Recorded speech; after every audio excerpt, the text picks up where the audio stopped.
Let's talk about NGO advocacy, right, and influencing policies in Africa. Because many NGOs are actually very good at treating the symptoms of a problem. Now, very few are working to change the systems that created the problem in the first place. So that's the difference between service delivery and advocacy. Let me explain that a little bit. So if your NGO distributes food to hungry families, for example, right, you've solved an immediate need. Now, that is good and that is somewhat important. But if your organization helps influence better agricultural policies, social protection, programs of food security systems, you've started addressing the root causes. Now, that is what we call advocacy. So advocacy is not about shouting the loudest, and it's not also about attacking the government.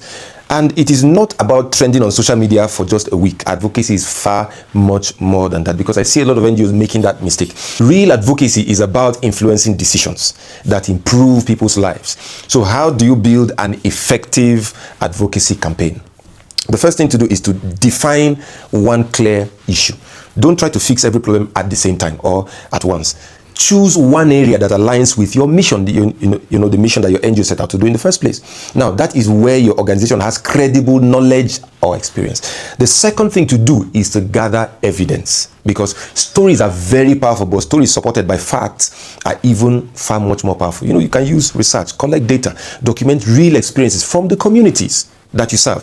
The reason is because decision makers are more likely to respond to you when your recommendations are backed by evidence. The third thing to do is to build collaboration. Don't start attacking people, right? One organization can raise a concern, but when 10 come together, community leaders, professional bodies, and citizens speak with one voice, people pay attention. And advocacy is, trust me, it is rarely a solo effort.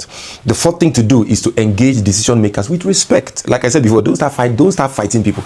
Don't show up to offices angry. Build relationships. Present practical solutions that can help policymakers understand not just the problem, but the realistic options that they have to address the problem.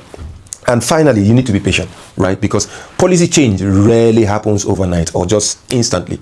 Sometimes it takes months and sometimes even years. But every conversation, every piece of evidence and every partnership can move the conversations forward. Do you understand what I'm saying? Now, here's the truth. The greatest impact your NGO may ever have is not the number of people you directly serve. It may be the policy that you helped improve or change that affect the life of millions of people that you may never get to meet. So what systems can you help change today? Or what policy can you help improve? Because when systems and policy improves, communities thrive over time.